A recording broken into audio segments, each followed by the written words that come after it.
Easy Tulu ಚಾನೆಲ್ಗೆ ಸ್ವಾಗತ. ಇವತ್ತು ನಾವು ಅಚ್ಚ ತುಳುವಿನಲ್ಲಿ ವಾರದ ಹೆಸರುಗಳನ್ನು ಹೇಗೆ ಹೇಳುವುದಂತ ಕಲಿಯುವ. ನಾವು ಈಗಾಗಲೇ ಪಾಠ 25ರಲ್ಲಿ ಸಂಸ್ಕೃತ ಮೂಲದ ತುಳು ವಾರದ ಹೆಸರುಗಳನ್ನು ಕಲಿತಿದ್ದೇವೆ. ಮಾತನಾಡುವ ತುಳುವಿನಲ್ಲಿ ಸಂಸ್ಕೃತ ಮೂಲದ ವಾರದ ಹೆಸರುಗಳನ್ನಷ್ಟೇ ಉಪಯೋಗಿಸುತ್ತಾರೆ. ಆದರೆ ಅಚ್ಚ ತುಳುವಿನಲ್ಲಿ ವಾರದ ಹೆಸರುಗಳನ್ನು ಹೇಗೆ ಹೇಳುವುದು ಎಂದು ನಿಮಗೆ ತಿಳಿಯಬೇಕಿದ್ದರೆ ಈ ವಿಡಿಯೋವನ್ನು ನೋಡಬಹುದು.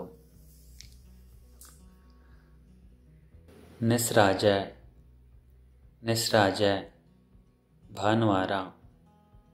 ತಿಂಗಳಾಜೆ, ತಿಂಗಳಾಜೆ ಸೋಮವಾರ. ಕೆಮ್ಮಾಜೆ, ಕೆಮ್ಮಾಜೆ ಮಂಗಳವಾರ. ಬುಧನಾಜೆ, ಬುಧನಾಜೆ ಬುಧವಾರ. ಬೋಲಾಜೆ, ಬೋಲಾಜೆ ಗುರುವಾರ. ಬೊಲ್ಲಿಯಾಜೆ, ಬೊಲ್ಲಿಯಾಜೆ ಶುಕ್ರವಾರ. ತನಿಯಾಜೆ ಅಥವಾ ಸನಿಯಾಜೆ, ತನಿಯಾಜೆ ಅಥವಾ ಸನಿಯಾಜೆ ಶನಿವಾರ. ಸರಿ, ಈಗ ನಾವು ಪ್ರತಿಯೊಂದು ಪದದ ಅರ್ಥವನ್ನು ಒಂದೊಂದಾಗಿ ಕಲಿಯುವ. ಮೊದಲನೆಯದು ನೆಸ್ರಾಜೆ, ನೆಸರ್ ಪ್ಲಸ್ ಆಜೆ, ನೆಸರ್ ಅಂದರೆ ಸೂರ್ಯ. ಎರಡನೆಯದು ತಿಂಗಳಾಜೆ, ತಿಂಗುಲ್ ಪ್ಲಸ್ ಆಜೆ, ತಿಂಗುಲ್ ಅಂದರೆ ಚಂದ್ರ.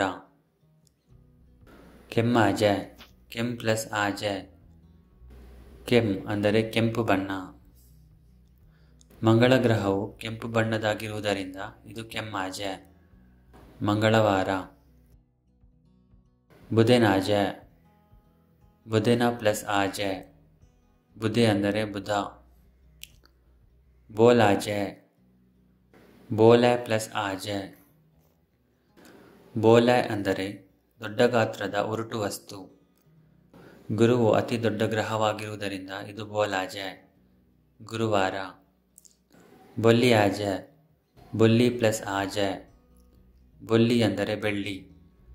ಶುಕ್ರನು ಬೆಳ್ಳಿಯಂತೆ ಹೊಳೆಯುವುದರಿಂದ ಇದು ಬೊಲ್ಲಿಯಾಜೆ, ಶುಕ್ರವಾರ. ತನಿಯಾಜೆ ಅಥವಾ ಸನಿಯಾಜೆ, ಸನಿ ಪ್ಲಸ್ ಆಜೆ, ಸನಿ ಅಥವಾ ತನಿ ಅಥವಾ ಚನಿ ಅಂದರೆ ಶನಿ. ಧನ್ಯವಾದಗಳು. ಈ ವಿಡಿಯೋ ನಿಮಗೆ ಇಷ್ಟ ಆಗಿದ್ದರೆ ಕೆಳಗೆ ಇರುವ ಲೈಕ್ ಬಟನ್ ಒತ್ತಿರಿ. ಹಾಗೆ ಇನ್ನಷ್ಟು ಹೊಸ ವಿಡಿಯೋಗಳ ಬಗ್ಗೆ ನೋಟಿಫಿಕೇಶನ್ ಪಡೆಯಲು ಸಬ್ಸ್ಕ್ರೈಬ್ ಬಟನ್ ಅನ್ನು ಒತ್ತಿರಿ. ಬೇರೆ ಏನಾದರೂ ಸಲಹೆಗಳಿದ್ದರೆ ಕಮೆಂಟ್ ಮಾಡಿರಿ. ಮುಂದಿನ ವಿಡಿಯೋದಲ್ಲಿ ಭೇಟಿಯಾಗೋಣ. ಬಾಯ್.